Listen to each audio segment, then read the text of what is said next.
दोस्तों, ये दुनिया अल्लाह तबारक व ताला के नज़दीक एक मक्खी के बराबर भी नहीं है। हर जानदार चीज़ को मौत का जायका चखना है। जब आँख खुलेगी तो कब्र में होगा। कब्र या तो जन्नत के बागों में एक बाग होगी या जहन्नुम के गड्ढों में एक गड्ढा होगा। आज जो वाक़या आप लोगों को दिखाने और सुनाने वाले हैं, ये वाक़या सुनकर आप लोगों के रोंगटे खड़े हो जाएंगे। भारत में यूं ही एक लड़की को मजबूरन सांपों के साथ दफनाना पड़ा। लड़की को क्यों सांपों के साथ दफन कर दिया गया? दोस्तों, कब्रें सांप बिच्छू का घर होती हैं। रात को कब्रों में खौफ का आलम होता है। किसी बुजुर्ग ने कहा है कि मैंने देखा एक आदमी जो शराबी था, उसको दफनाते हुए उसकी मैयत पर दर्जनों की तादाद में बिच्छू पड़ गए। एक बुजुर्ग की कब्र की तैयारी में एक अनजानी ताकत उसकी मदद करती रही। जब उसकी कब्र तैयार हुई तो उसमें खुशबू फूट रही थी। कुरान पाक के मुताबिक वो मैयत 5 साल से भी तरोताज़ा थी। एक दीनदार औरत ने अपनी कब्र दुरुस्त करने की हिदायत दी थी, जबकि एक ऐसी औरत की मैयत जब कब्रिस्तान में लाई गई जिसको कब्र ने कबूल करने से इनकार कर दिया। 30 साल कब्रिस्तान में रहने वाले आदमी का कहना है, ये कब्रिस्तान उत्तर प्रदेश में मशहूर है। वो जब 10 साल का था तब से इस कब्रिस्तान में ही रहता है। उत्तर प्रदेश के जामिया मस्जिद के इमाम को जब हिंदुओं ने शहीद कर दिया तो बोलता कि हिदायत पर उसने कब्र को खोदना शुरू कर दिया। गवार किन का कहना था, मुझे ऐसा महसूस होने लगा कि कोई अनजानी ताकत मेरी मदद कर रही है। उस दिन इंतहाई गर्मी थी, हर इंसान पसीने से मुख्तला था, मगर इस इमाम की कब्र पर बादल का एक टुकड़ा साया कर रहा था। मुझे उस वक्त बहुत हैरत हुई कि जब मैंने 15 मिनट में कब्र को तैयार कर लिया। इस दौरान मुझे किसी भी तरह की थकावट का एहसास नहीं हो रहा था। जब मैं कब्र को तैयार कर रहा था तो अंदर से अजीब सी खुशबू आने लगी। ऐसी खुशबू मैंने आज तक महसूस न की थी। ये खुशबू ऐसी थी जो इंसान को और उसकी रूह को ताजगी दे, उसकी खुशबू फराम करें, उसकी खुशी फराम करें।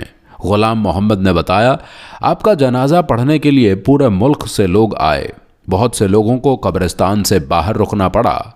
इतनी ज़्यादा भीड़ थी कारी साहब की कब्र पर।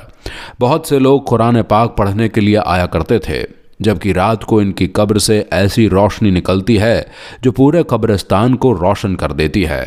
गुलाम मोहम्मद ने बताया कि एक आदमी रमज़ान के महीने में शराब पीता था। शराब पीकर वो इस दुनिया से रुखसत हो गया। जब वो आदमी मरा तो उसको दफनाया गया तो कुत्ते रोज़ाना उसकी कब्र पर आकर भौंकते और उसकी कब्र को उखाड़ने की कोशिश करते।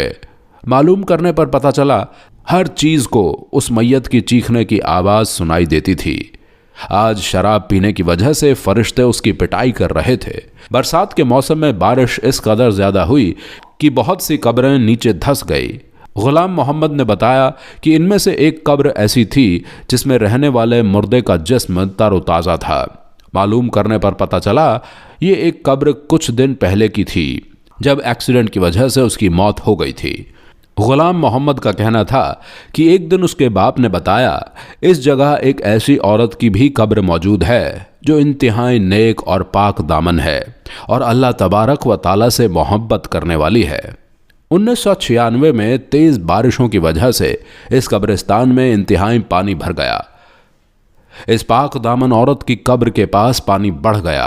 गुलाम मोहम्मद का बाप जब उस जगह पहुंचा तो आवाज़ आई, मेरी कब्र को दुरुस्त करो, कहीं मुझे बेपर्दगी का सामना न करना पड़े।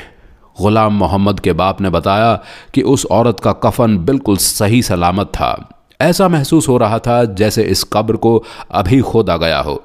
गुलाम मोहम्मद का बाप एक ऐसी कब्र के पास से गुजरा जहां कुरान पाक की तिलावत की आवाज़ आ रही थी। वो बताते हैं कि मैं कुरान पाक की तिलावत सुनने के लिए वहां पर बैठ जाता। मालूम करने पर पता चला ये आदमी कुरान पाक का हाफिज था। इसने एक मदरसा खोलकर बच्चों को तालीम देना शुरू कर दिया था। इनके यहाँ पर हज़ारों की तादाद में बच्चों ने कुरान पाक को पढ़ा था।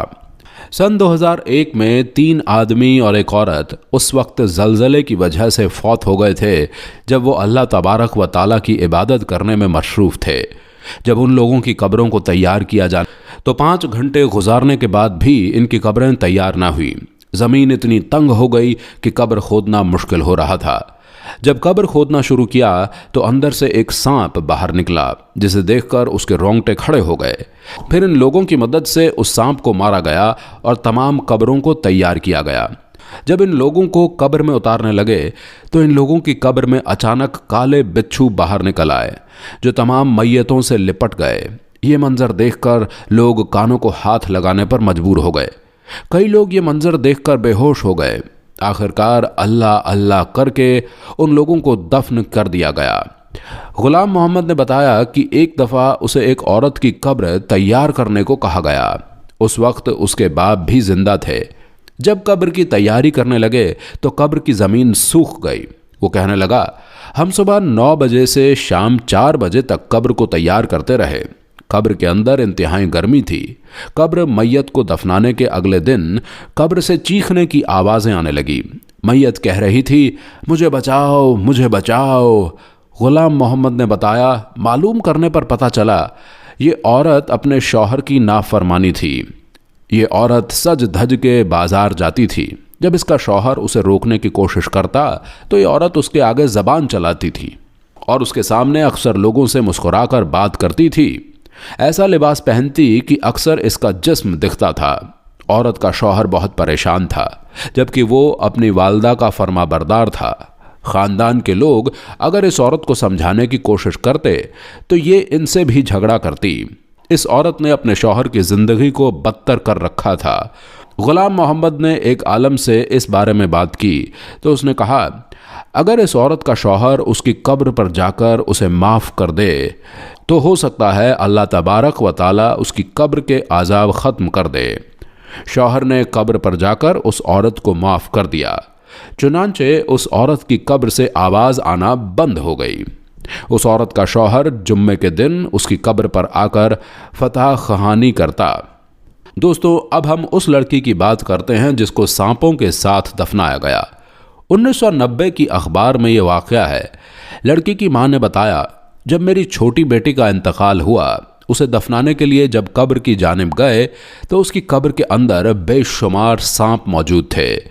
जब दूसरी कब्र खोदी गई तो उस जगह भी सांप आ गए थे। जब तीसरी कब्र खोदी गई तो वहाँ पर भी वो सांप आ गए। सब लोगों पर खौफ जारी था। वक्त काफ़ी गुजर गया मगर कोई भी नई कब्र खोदने के लिए तैयार न था। ये माँ बताती है, उसके बाद मेरी बेटी को सांपों के साथ ही दफना दिया गया।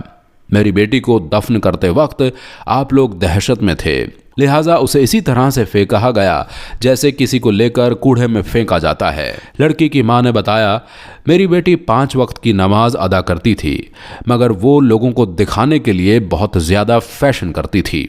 मैं जब भी उसे समझाने की कोशिश करती तो वो मेरी बातों पर ध्यान नहीं देती थी, उल्टा मुझसे नाराज़ हो जाती थी।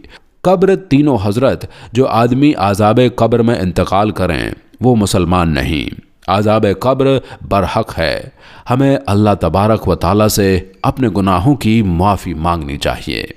प्यारे दोस्तों, आज की इस वीडियो में इतना ही। इंशाअल्लाह मुलाकात होगी एक और नए वीडियो के साथ। खुदा हाफिज़।